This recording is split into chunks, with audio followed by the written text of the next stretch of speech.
नमस्कार मंडळी, वारेकर किचनमध्ये आपलं खूप खूप मनापासून स्वागत आहे। आज आपण बनवूया वेगळी अशी मुळ्याची भाजी। त्यासाठी आपण मुळे कसं बनवायची ते तुम्हाला सांगते। त्यासाठी सर्वप्रथम आपण जे मुळ्या भाजीचे मुळे असतात ते घ्यायचे, ते स्वच्छ धुवून घ्यायचे आणि ते किसणीवर किसायचे। किसणीवर किसल्यानंतर असा किस तयार होतो त्याचा। हा बघा, स्वच्छ सफेद पांढरा किस तयार झाला। आता आपण फोडणीची तयारी करूया। त्यासाठी व्हिडिओ शेवटपर्यंत नक्की बघा। भाजी कशी होते ती पण नंतर सांगा मला। यात जी मोहरी टाकले तेलामध्ये, मोहरी चांगली तडतडल्यानंतर जिरं, मोहरी चांगली तडतडायला द्यायची। बघा, त्याच्यानंतर मी उभा चिरलेले 2 कांदे,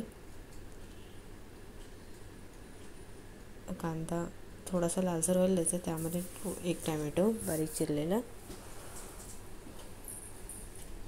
हे सर्व मिश्रण तेलामध्ये चांगलं परतून घ्यायचं चांगलं।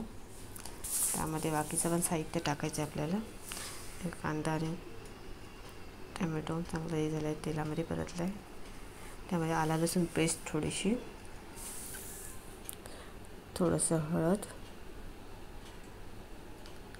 आणि लाल तिखट थोडंसं।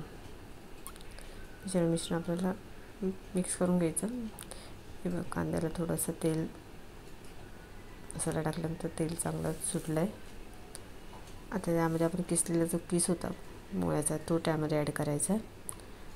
सगळं ॲड झाल्यानंतर तो व्यवस्थित परतून घ्यायचा, जेणेकरून तो मसाला सगळ्या ह्याला लागला पाहिजे, खाणाऱ्याला पण वाटली पाहिजे।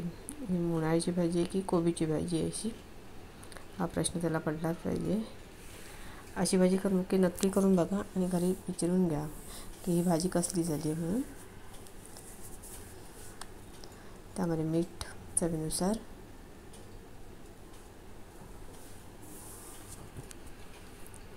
मीठ टाकल्यानंतर परत एकदा परतून घ्यायचं, कारण मीठ सर्वत्र लागलं पाहिजे। याच्यामध्ये पाण्याचा वापर करायचा नाही, कारण मुळ्याच्या भाजीला थोडंसं पाणी सुटतं मुळे असल्यामुळे, त्याच्यावर शिजून जातं ते। हे बघा, थोडं पाणी सुटलंच आहे आणि शिजून ते पण आपलं। अशी भाजी नक्की खरीच करून बघा आणि भाजी झाल्यानंतर मला कमेंट बॉक्समध्ये नक्की सांगा की भाजी कशी झाली।